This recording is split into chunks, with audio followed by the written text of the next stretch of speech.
আলহামদুলিল্লাহি রাব্বিল আলামিন ওয়াসসালাতু ওয়াসসালামু আলা রাসূলিহিল কারীম। নবীজির নবুয়ত পরবর্তী জীবন। হেরা গুহায় নবীজি সাল্লাল্লাহু আলাইহি ওয়াসাল্লামের বয়স তখন 40-এর কাছাকাছি। ইতোমধ্যে সেই পুরনো ভাবনা তার এবং তার জাতির মাঝে চেতনাগত ব্যবধান আরও বাড়িয়ে তোলে। এই সময় তার নির্জন পরিবেশ ভালো লাগতে থাকে। কিছু ছাতু ও পানি নিয়ে তিনি জাবালুন নূরে অবস্থিত হেরা গুহায় চলে যান। ইবাদত বন্দেগী করে সময় কাটান। পাহাড়টি মক্কা থেকে 2 মাইল দূরে। গুহাটিও সংকীর্ণ, দৈর্ঘ্যে 4 হাত আর প্রস্থে পৌনে 2 হাতের মতো।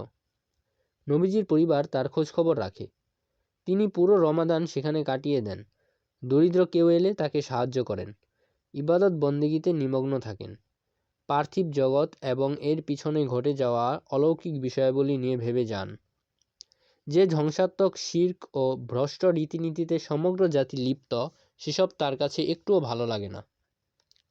কিন্তু এ থেকে তাদের নিয়ে বের হওয়ার মতো কোনো সঠিক পথ ও পন্থাও তার জানা নেই।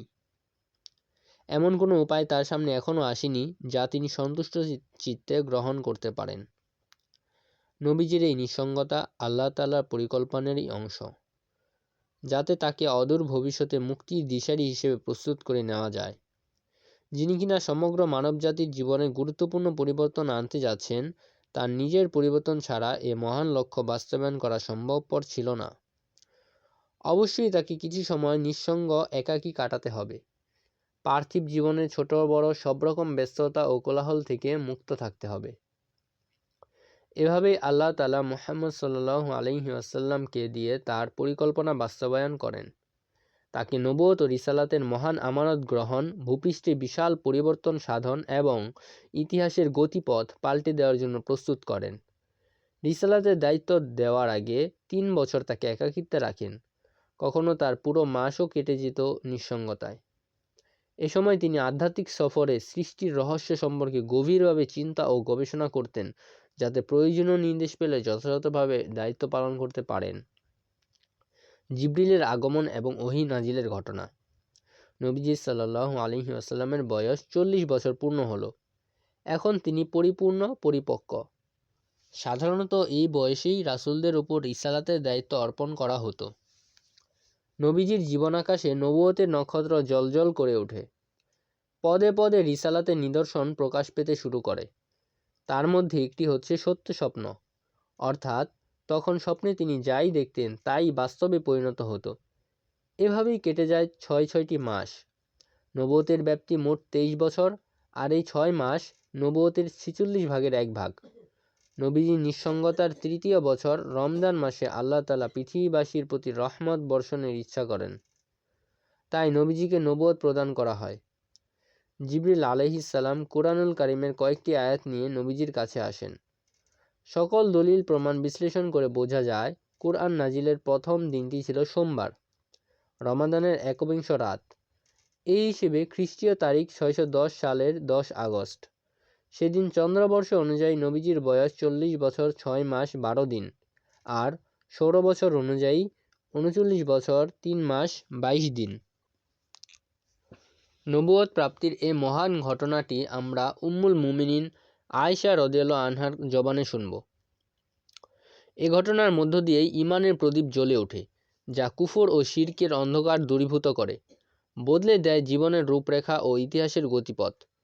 আয়েশা রাদিয়াল্লাহু আনহা বলেন, আল্লাহর রাসূলের কাছে প্রথম যে ওহী আসে তা ছিল ঘুমন্ত অবস্থায় সত্য স্বপ্ন হিসেবে। সে সময় যে স্বপ্নই তিনি দেখতেন তা একেবারে প্রভাতের আলোর মতো প্রকাশিত হতো। এরপর তার কাছে নির্জনতা ভালো লাগতে শুরু করে। তিনি হেরা গুহায় নির্জনে অবস্থান করেন। সেখানে তিনি ইবাদত বন্দেগীতে সময় কাটাতেন। লাগাতার কয়েকদিন অবস্থান করে পরিবারের কাছে গিয়ে খাদ্যদ্রব্য নিয়ে আসতেন। সেগুলো শেষ হয়ে গেলে খাদিজা রাদিয়াল্লাহু আনহার কাছে গিয়ে আবার কিছু খাদ্যদ্রব্য নিয়ে যেতেন। একদিন নবীজি হেরা গুহায় অবস্থান করছেন, হঠাৎ এক ফেরেশতা আবির্ভূত হন তার সামনে। তিনি বেশ ঘাবড়ে যান তাকে দেখে। ফেরেশতা ধীর পায়ে এগিয়ে আসেন তার দিকে। নবীজির চোখে ভয়, বিস্ময়, উদ্বেগ ও উৎকণ্ঠা। ফেরেশতা বলে ওঠেন, পড়ুন। নবীজি উত্তর দেন, আমি তো পড়তে পারি না। তারপর সেই ফেরেশতা তাকে জড়িয়ে ধরে খুব জোরে চাপ দেন। নবীজি এতে ভীষণ কষ্ট অনুভব করেন। কিছুক্ষণ পর ফেরেশতা তাকে ছেড়ে দিয়ে পুনরায় বলেন, পড়ুন। নবীজি আগের মতো একই জবাব দেন, আমি তো পড়তে পারি না। ফেরেশতা তখন আবার জড়িয়ে ধরেন তাকে, খুব জোরে চাপ দেন। নবীজি আগের মতোই ভীষণ কষ্ট অনুভব করেন। ফেরেশতা তাকে ছেড়ে দেন। এভাবে 3 বার একই ঘটনার পুনরাবৃত্তি ঘটে। তারপর ফেরেশতা বলতে শুরু করেন, اقرأ باسم ربك الذي خلق خلق الإنسان من علق اقرأ وربك الأكرم পড়ুন আপনার রবের নামে, যিনি সৃষ্টি করেছেন মানুষকে জমাট রক্তপিণ্ড থেকে। পাঠ করুন, আর আপনার রব অতিশয় দয়ালু। নবীজি সাল্লাল্লাহু আলাইহি ওয়াসাল্লাম এই আয়াত নিয়ে ঘরে ফিরে আসেন। তার হৃৎপিণ্ড তখন কাঁপছিল।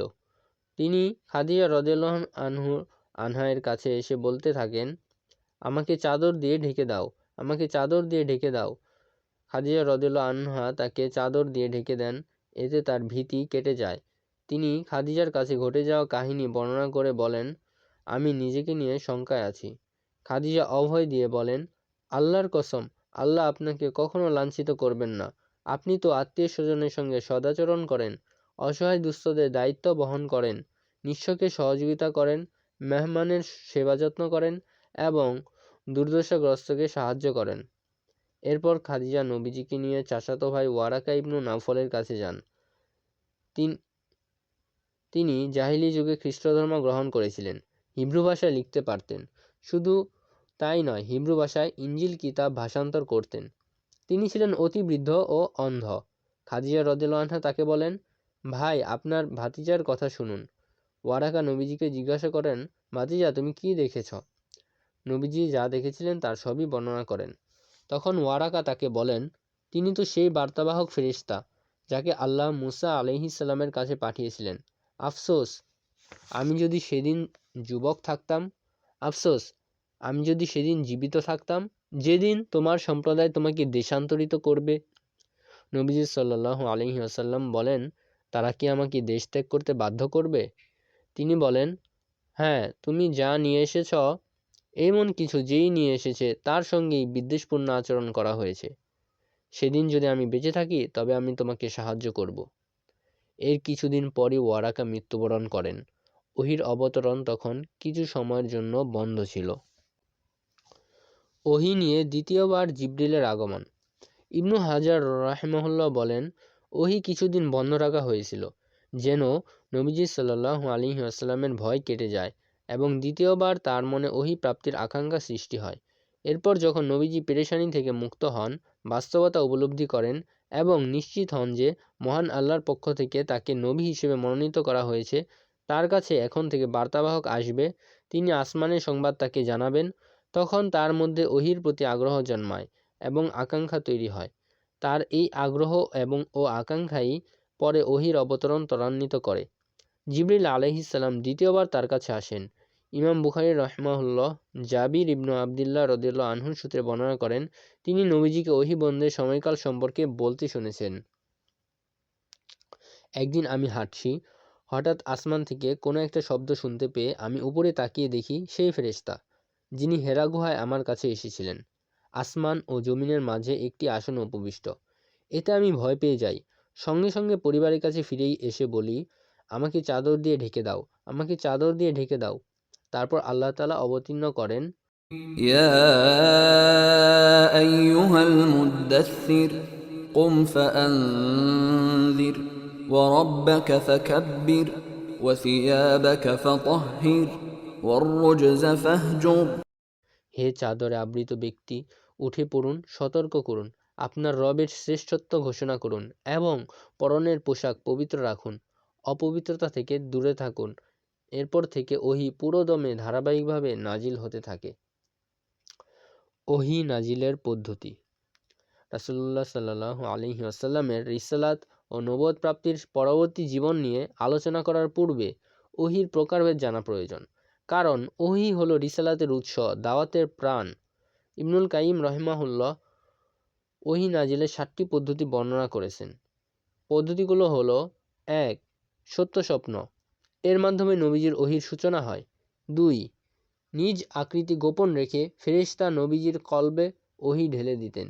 যেমন নবীজি বলেন, জিবরিল আমার হৃদয় ফুঁকি দিয়েছেন, রিজিক শেষ না হওয়া পর্যন্ত কেউ মৃত্যুবরণ করবে না। সুতরাং তোমরা আল্লাহকে ভয় করো এবং উত্তমভাবে রিজিক অন্বেষণ করো।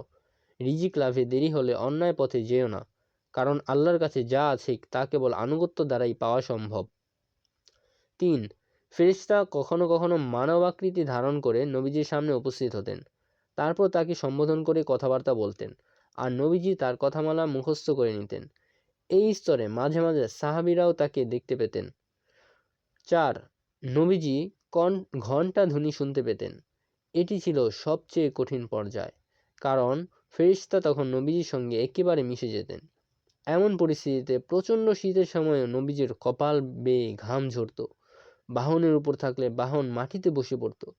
একবার নবীজি রুরু যায়েদ ইবনু সাবিতের রুরুর উপর থাকাকালে ওহী অবতীর্ণ হয়। যায়েদ তখন এতটা ভার অনুভব করেন যে তার মনে হচ্ছিল উরু চূর্ণ বিচূর্ণ হয়ে যাচ্ছে। ৫. নবীজি ফেরেশতাকে তার নিজস্ব আকৃতিতে দেখতে পেতেন। এরপর আল্লাহ তাআলার ইচ্ছা অনুযায়ী ওহী অবতীর্ণ হতো। এমনটি 2 বার ঘটেছে। সূরা নাজমে আল্লাহ তাআলা এই বিষয়টি উল্লেখ করেছেন। ৬. আল্লাহ নিজে নবীজির উপর ওহী অবতীর্ণ করতেন, যেমনটা হয়েছে আসমানের উপরে মেরাজের রাতে সালাতের রাকাত সংখ্যা ও অন্যান্য বিষয়ে। ৭.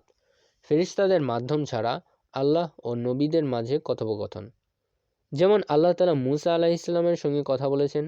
এই স্তরটি কুরআনুল কারীমের আয়াত দ্বারা অকাট্যভাবে প্রমাণিত। আর আমাদের নবী মুহাম্মদ সাল্লাল্লাহু আলাইহি ওয়াসাল্লামের সঙ্গে কথোপকথন ইসরা বা মিরাজের হাদিস থেকে প্রমাণিত। কেউ কেউ আরও একটি পদ্ধতির বাড়িয়ে বলেন, 8টি পদ্ধতিতে ওহী নাজিল হয়েছে। 8ম পদ্ধতিতে কোনো রকম পর্দা ব্যতীত সামনাসামনি নবীজির সঙ্গে আল্লাহ তাআলার কথোপকথন হয়েছে। কিন্তু এই অভিমতটি পরবর্তী সকল আলেমের কাছে বিরোধপূর্ণ। এখানে ওহী নাজিলের 8টি পদ্ধতি নিয়ে সংক্ষেপ আলোচনা করা হলো, যদিও বিশুদ্ধ মতানুসারে 8ম পদ্ধতিটি প্রমাণিত নয়। আসসালামু আলাইকুম। আমার মোবাইল থেকে কমেন্টে রিপ্লাই দেওয়া যাচ্ছে না, এই কারণে আন্তরিকভাবে দুঃখিত। ইনশাআল্লাহ ধারাবাহিক ভিডিও দেওয়ার চেষ্টা করব। আমার জন্য দোয়া করবেন।